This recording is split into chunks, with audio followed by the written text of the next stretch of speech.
وإذ قال ربك للملائكة إني جاعل في الأرض خليفة قالوا أتجعل فيها من يفسد فيها ويسفك الدماء ونحن نسبح بحمدك ونقدس لك قال إني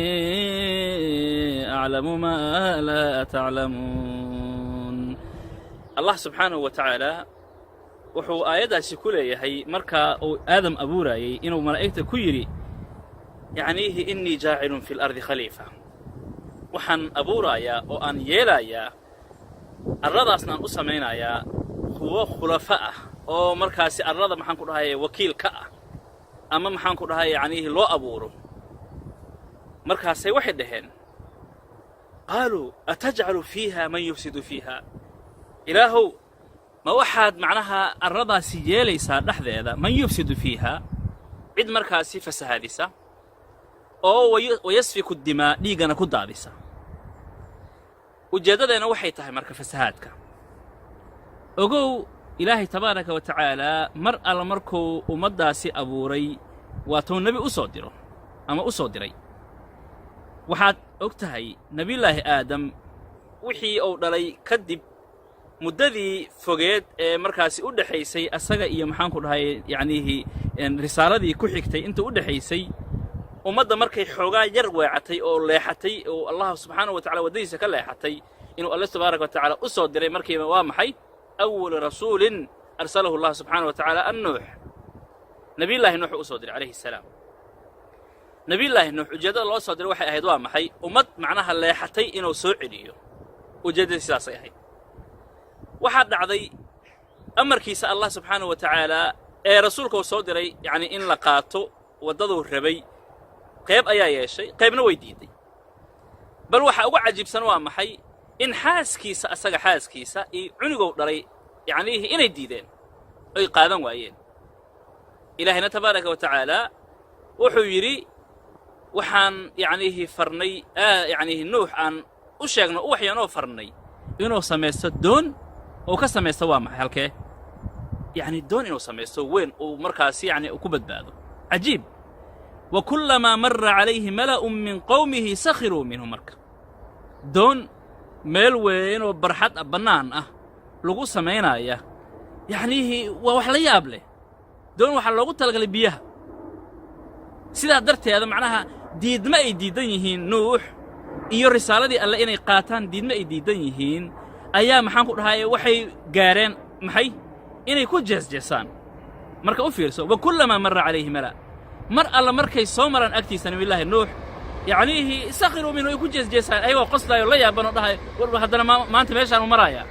macnaha waalida halkaan ay maraysaa oo ah inuu macnaha maanta leeyahay dhulkaan aan u jeedno ayaa hadee biyo imaan doono yaanihi doontan ay ku socon doontaa ha ilaahi tabaaraka wa ta'ala wuxuu keenay سبحان الله وحا إلهي تبارك وتعالى أو قدري يعنيه إن الله سبحانه وتعالى سماواتك أفري وفجرنا الأرض عيونا فالتقى الماء على أمر قد قدر كدم نبيه عرك كيمت إيكولك كيمت هاي إن مركز لا يسوك يعني أين كل من القدر عيما سبحان الله أو سداس نجا نوح عليه السلام ومن معه عد العدي الراعضي iyo nuux basidaas ku macnaha badbaadeen ilaahay ku badbaadiyay muddo badbaadintaasi iyo inta muuminiinta yar ee nabi ilaahay nuux raacday ayaa maxaa dhacay in haddana sidaas oo kale muddo sanad 2 sano 10 sano 20 sano say u socotay yaani macnaha zamanku u socday in qoladii nabi ilaahay nuux raacday haddana macnaha caruurtay dhaleen kuway sii dhaleen ay noqdeen haddana maxay wadadii koow inay ku laabteen ay diideen amarka Allah subhanahu wa ta'ala وفيرسا مركا مر الله مركي ومدة مدة أي معناها رسالة دي أما النبي أي ويسو وحد دعاية مركا وامحي قلوع وجددنا مركا وحيتها قلوع عاسد دعاية أييتها هاي مركا محي إن رسول الله صدره إلهي سيدة سوى سمين جيلا مركا مر والبو قلوع دعاية عنيه رسول أصدره قلوع دعاية رسول أصدره قلوع دعاية رسول أصدره إلا نبي الله محمد عليه الصلاة والسلام إلا النبي كان قدام بي قلوعي دعاي ee rasuul loo soo diray kii ugu dambeeyana ah ummadda oo dhan caalamka oo dhan ah tayib diintan ilaahay wuu kaamilay subxaanahu wa tacaala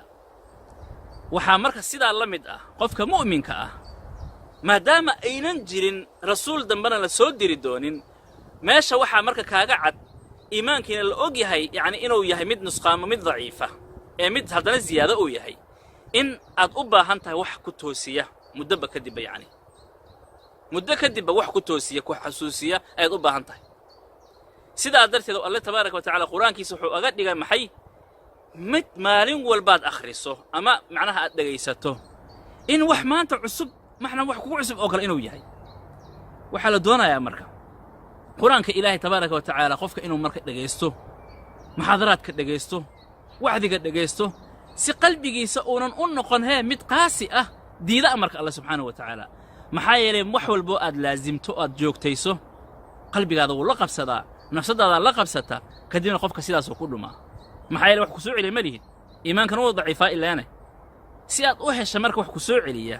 nabi lama soo diri doono ogow adigaa lagaa doonaya inaad macnaha degsato jadwal noloshaada jadwal ay leedahay